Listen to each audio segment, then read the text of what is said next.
Disney's newest live-action remake, The Little Mermaid, premiered in theaters last week. So today, I thought it was time for me to stop and review The Little Mermaid. Please know that everything that I will say in this video is just my very own opinion. My name is SW Nation, and you are free to comment down below. What did you think of The Little Mermaid, the newest Disney live-action film? Like, comment, and subscribe. Please don't forget to check out that Twitter. That's going to pop up on your screen right now. And with that being said, guys, let's get right into our review.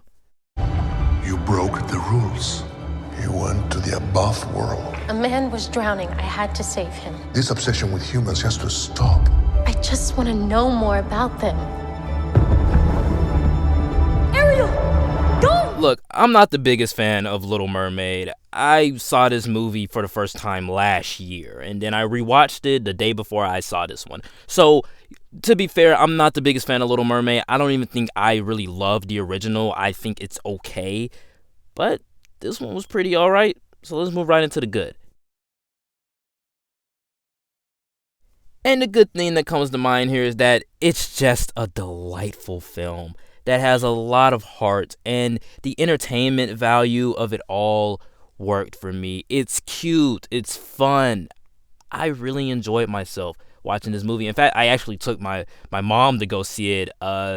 It was a pretty fun experience just to see this with my mom. Originally, I was going to see this by myself, but I really enjoyed having my mom there with me. Halle Bailey is Ariel. She embodies the core of her character in such a charismatic and naive way. So she has most of the cores from the original, but she plays Ariel a little bit more differently. Her voice is also incredible. It's clear that upon casting, they specifically looked for talent and not skin color. The negatives about this movie on Twitter aren't even about the film itself. It's just about the fact that they made The Little Mermaid woke, the woke maid, the little woke maid. And to that, I gotta say, you're all idiots, because it doesn't matter what color Ariel is. She's a mermaid, a fictional character.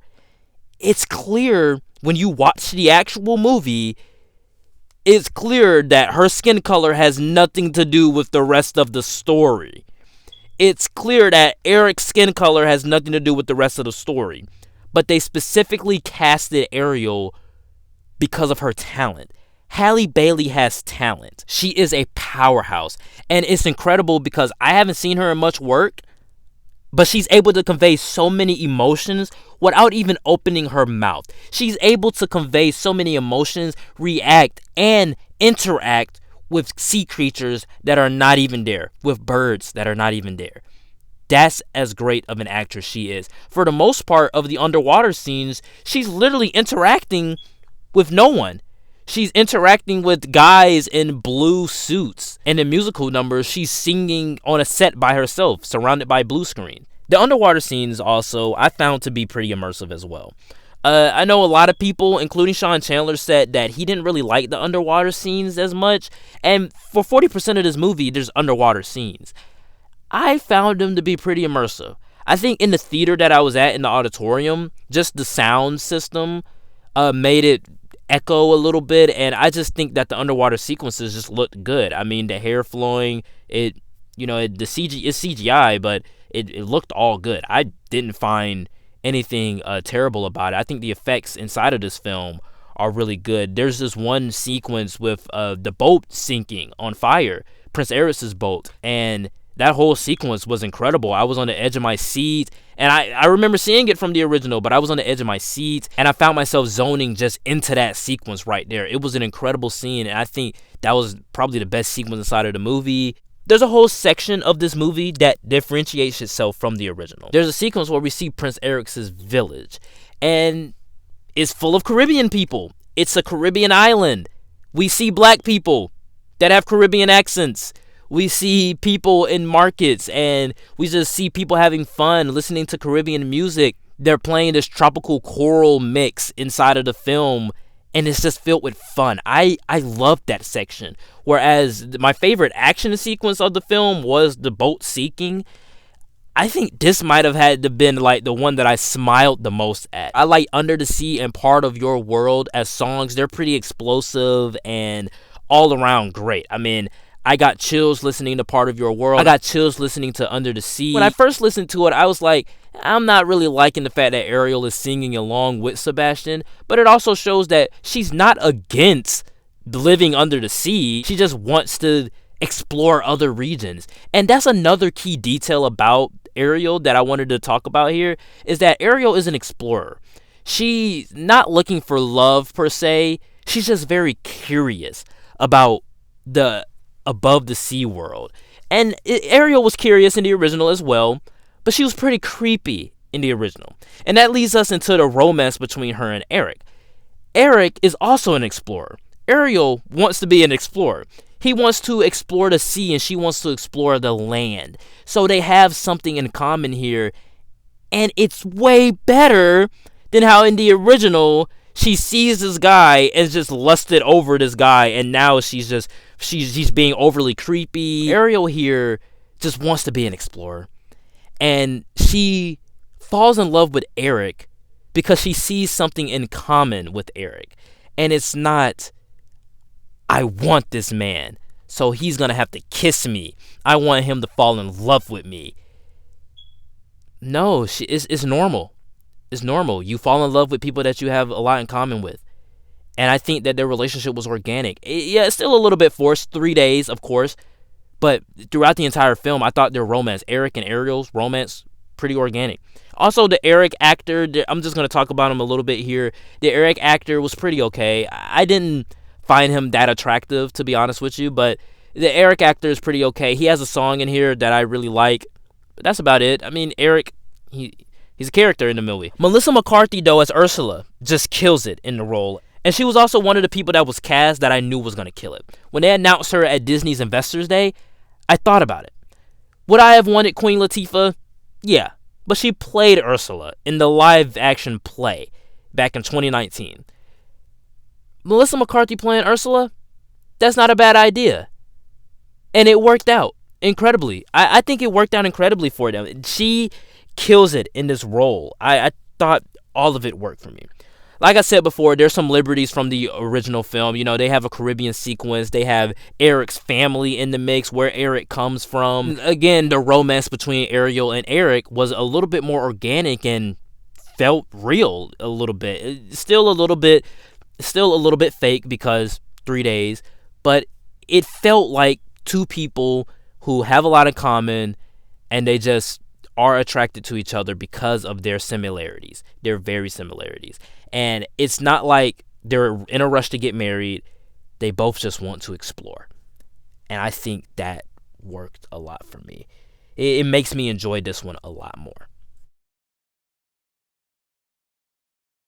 And the bad thing that comes to mind here, it wouldn't be a live action movie without some bad.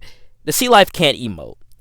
The problem with making these photorealistic sea life animals is that they just can't emote. Classic characters like Sebastian and Flounder, which I was excited for, because even though I had never seen The Little Mermaid past last year, I gotta say, the one characters that I remember was always, obviously Ariel, but always Sebastian and Flounder.